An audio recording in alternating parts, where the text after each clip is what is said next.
안녕하세요. 진실의 힘 임팩TV입니다. 트럼프가 G7 회의에 우리나라랑 러시아, 인도, 호주를 초대하겠다. 이렇게 인터뷰를 했다는데요. 미국이랑 중국 사이에 줄 세우기를 확실히 하겠다는 의도가 너무 선명해서 걱정이네요. 그런데 조선이랑 채널A에서는 인권 변호사 출신 대통령이 왜 홍콩 사태에 대해서 입을 꾹 다물고 있느냐고 난리가 났어요. 이 와중에 인권이 중요하지 하면서 홍콩 편을 들어요? 아주 나라 망하라고 고사를 지내는 꼴 아닙니까? 정말 어떻게 우리나라 주변이 중국, 러시아, 바다 건너 일본에 그너머 미국까지 미국이랑 중국 사이에 딱 껴서 일본은 그 덕에 전범국가 되고도 살아남아 6.25 때는 군수품 팔아서 대박쳤지. 그러니까 지금도 미국에 딱 달라붙어서 싸바싸바하고 있지만요. 우리나라는 뭡니까? 냉전체제 때문에 친일 청산도 제대로 못해 미국이 눈 감아줘서 줄줄이 군인들이 정권 잡고 독재해 툭 하면 미국이 우리한테는 별 필요도 없는 무기 가져다 놔서 중국한테 한 대 쥐어박혀 북한이랑 좀 잘해보려니까 미국이 사사건건 방해를 해서 진도도 못 나가고 있잖아요. 그런데 이제는 이렇게 노골적으로 줄 세우기를 강요당하는 지경까지 왔네요. 아까 조선이랑 채널A 말씀을 드렸는데요. 이게 분위기가 아주 묘해요. 윤상현 의원이라고 한나라당, 새누리당을 두루 거쳐서 지금은 무소속으로 인천 미추홀구 을에서 당선된 의원이 있는데요. 지난 29일에 외통위원장 퇴임 기자회견에서 홍콩 시민들은 자유수호를 위해 거리에서 투쟁하고 있다면서 하지만 촛불혁명 정부의 외교부는 아무 말도 없고 아무 문제 제기도 하지 않고 있다. 홍콩 사태에 대한 한국 정부의 입장을 분명하게 말하라고 얘기를 했어요. 참 좋은 말이죠. 저도 우리나라가 다른 나라에서 벌어지는 인권 탄압에도 시원스럽게 목소리를 낼 수 있는 그런 나라가 됐으면 정말 좋겠다는 생각이에요. 그리고 문재인 대통령님이 만약에 한 나라의 대통령이 아니라 자연인 문재인이었다면 이 문제에 대해서 충분히 목소리를 낼 수 있는 입장과 마음가짐을 가지고 있었을 거라고 믿어 의심치 않고요. 그런데 윤상현 의원 입에서 그런 말이 나왔다는 게 참 이상하지 않나요? 일본이 우리나라에 경제보복을 해도 그건 청와대와 일본 총리실의 문제라면서 아무리 일본이 경제보복을 해도 지소미아는 폐기하면 안 된다고 그랬었잖아요.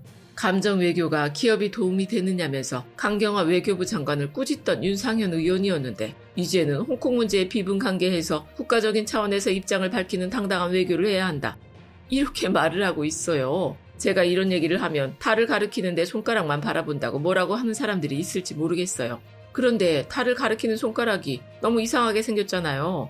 그럼 맨날 보는 달보다 손가락 보이는 게 당연한 것 아니겠어요? 사람이 원래 잘 변하는 게 아니잖아요. 오죽하면 사람 고쳐 쓰는 것 아니라는 말까지 있겠어요. 2013년에 재산이 29만 원뿐이라는 천도안에 대해서 재산 추징 시효를 2020년까지 연장하고 가족도 추징 대상에 포함하자는 법안이 통과됐는데요. 이때 출석한 의원 233명 가운데 228명이 찬성해서 압도적으로 통과가 됐거든요. 그런데 이때 새누리당 소속이던 윤상현 의원은 표결에 참여하지도 않았다는 거죠. 그래서 소신있게 자기 의견을 내세울 용기도 없어서 표결에서 슬며시 빠진 주제에 미중 갈등이 최고조에 달한 지금 대통령더러 입장을 당당하게 밝히라고요. 정말 홍콩 시민들이 민주화를 이뤘으면 하는 바람에서 얘기하는 게 맞긴 한가요? 국민들 삶이야 팍팍해지든 말든 문재인 대통령이랑 민주당이 시원스럽게 나라 말아먹고 미통당의 다음 차례가 왔으면 좋겠어서 하는 얘기 아니고요. 그렇게 인권을 생각하는 사람이 어째서 전두환한테 짓밟히면서도 민주화를 위해서 끝까지 투쟁한 5.18에 대해서는 이렇다 하게 입장도 없고 전두환 재산 추징 기한을 더 늘리자는 표결에도 참여를 안 했나 몰라요.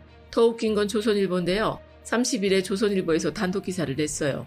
홍콩의 인권운동가인 조슈아 윙이 윤상현 의원이 한국 국회에서 유일하게 공개 입장을 밝혀줬다면서 감사의 뜻을 전하면서 만났으면 좋겠다고 했다는 거예요. 그러면서 홍콩 민주화 운동이랑 5.18이 닮아 있다면서 사진도 싣고 홍콩에서 임을 위한 행진곡이 울려 퍼진다면서 우리 정치권에서 홍콩에서 벌어지는 민주화 운동과 인권 침해 실상에 너무 관심이 없다. 이런 얘기를 하더라고요. 게다가 31일에는 채널A에서 조슈아 윙이 한국 정부에 실망했다. 중국 편에 서지 말아야 한다는 인터뷰를 했다면서 지금 홍콩에서 80년 광주에서보다 더한 인권 탄압이 벌어지고 있는데 인권 변호사 출신이라는 대통령이 침묵하고 있다. 이런 내용으로 방송을 내보냈어요. 정말 살다 이런 기사를 조선일보랑 채널A에서 다 보내요. 아이고, 이 염치라고는 눈꼽만큼도 없는 비열한 것들. 정말 되는 대로 잘도 짓거리네요. 문재인 대통령이 화끈하게 홍콩 인권 문제 거론하고 중국이랑 한바탕 했으면 좋겠죠? 중국에서 문재인 대통령 퇴임할 때까지 경제보복 해주면 좋겠다 싶은 거잖아. 더 웃긴 건 조슈아 윙이 31일에 트윗에다가 윤상현 의원한테 감사 인사를 전한 적도 없고 만나자고 한 적도 없다. 이렇게 입장을 밝힌 거예요. 홍콩 사태는 정말 안타까운 일이고 우리가 민주주의를 위해서 피를 흘려봤던 만큼 외부의 관심이 얼마나 절실하게 필요한지 그런 심정도 충분히 이해할 수 있는 일이에요. 그런데 지금 조선과 채널A는 홍콩 시민들의 그런 절박한 마음을 이용해서 국내 정치를 한바탕 흔들어 보려는 수작질을 하고 있는 것 아닙니까? 지들이 언제부터 민주화나 인권에 대해서 그렇게 관심이 있었다고 국가적 차원에서 꼭 입장을 밝혀야 한다고 우리 정부를 압박하느냐고요. 그럼 채널A랑 조선에서 홍콩으로 특파원 파견하고 기사 써 나르세요. 홍콩의 실상이 어떤지 일본에다가 맨날 한국 뉴스 퍼나르듯이 퍼날라보고 전 세계 국가들의 동참도 호소하고 중국에다가도 그러면 안 된다고 강력하게 항의도 하고 말이죠. 언론사가 사회 문제에 대해서 그 정도의 참여는 당연히 해야 되는 것 아닙니까? 그러다 보면 거기에 관심 갖는 사람도 많아지고 동참하는 사람도 생기고 하는 거예요. 그러면 쟤네들이 진정성이 있었구나 하면서 우리 국민들도 믿어주지 않겠어요? 조선일보의 채널A 현역 의원까지 아주 익숙한 모습으로 이슈를 터뜨리고 있는데 참 묘하게 이번 이슈는 민주화 운동이네요. 이 이슈를 얼마나 끌고 갈지 계속 지켜보도록 하겠습니다. 이러다 극우단체에서 성적이 흔들면서 홍콩 인권 얘기하는 것 아닌지 모르겠어요. 지금 안 그래도 트럼프가 눈에 불을 켜고 줄 세우기를 하고 있는데 국내 언론들의 국회의원까지 나서서 꼭 그렇게 우리 정부의 입장을 밝히라면서 강요하고 싶을까요? 이런 세력들이 나라야 망하든 말든 지들 입속만 챙기고 보는 매국 세력인 거죠. 트럼프가 G7 회의를 9월로 연기하면서 우리나라랑 러시아, 호주, 그리고 인도를 초청해서 확대 회의를 하겠다 이렇게 얘기를 했는데요. 코로나 사태 이후로 우리나라의 위상이 높아져서 참 기분이 좋기도 하지만 트럼프 속셈을 생각해보면 즐거워할 수만 없는 뉴스잖아요. 왜 하필 우리나라랑 호주, 러시아의 인도일까요? G7은 다들 아시는 것처럼 미국, 영국, 프랑스, 독일, 이탈리아, 캐나다, 그리고 일본이 포함된 선진국 클럽이거든요. 2019년 기준으로 GDP 상위 10위권 국가들 중에서 2위인 중국이랑 5위인 인도, 9위인 브라질이 빠져 있는 거죠. 11위가 러시아, 12위가 우리나라 대한민국, 14위가 호주예요. 그러니까 GDP 순위에 맞춰서 내 나라를 더 추가하는 것도 아닌 거죠. 참 묘하게도 호주는 얼마 전에 코로나 바이러스가 중국에서 나온 게 아닌지 조사해 봐야 한다는 말을 했다가 중국의 무역 보복을 당하고 있는데요. 거의 모든 나라가 그렇겠지만 호주도 중국이 차지하는 무역 비중이 커서 중국이랑 미국 사이에서 줄타기를 하고 있는 나라거든요. 우리나라도 미국이랑 중국 사이에 껴서 죽을 맛이죠. 우리한테는 별 필요도 없는 사드를 설치했다가 2년 넘게 중국한테 해코지를 당하기도 했잖아요. 인도는 중국이랑 국경을 맞대고 있어서 국경 분쟁이 있는 나라고요. 러시아는 중국이랑 국경을 맞대고 있긴 하지만 나름 오랜 우방국이죠. 그러니까 G7 회의에 초대하겠다면서 내 나라를 더 불렀는데 그 나라들이 공교롭게도 다 중국이랑 관계가 있는 나라들이라는 겁니다. 그러니까 참 우리 입장이 애매해졌다는 거죠. 이건 뭐 보나마나 중국이랑 미국 사이에서 확실히 입장을 밝혀라. 이런 걸 강요받을 확률이 크니까요.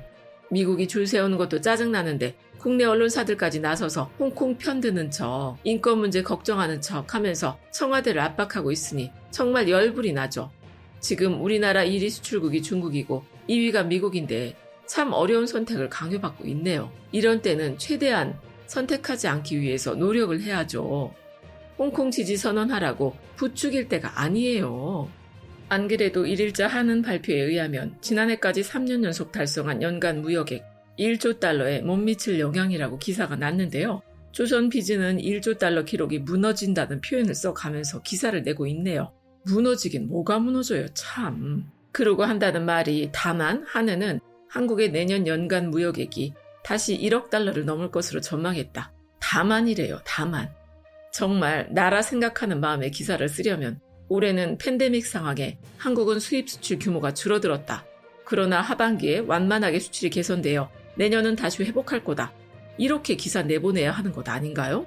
지금 우리만 어려운 것도 아니고 전 세계의 경제가 얼어붙은 상황 속에서 한국은 선방하고 있다는 거 다 아시잖아요. 제발 이럴 때는 언론이든 정치인이든 국익 먼저 생각하면 안 되는 건가요?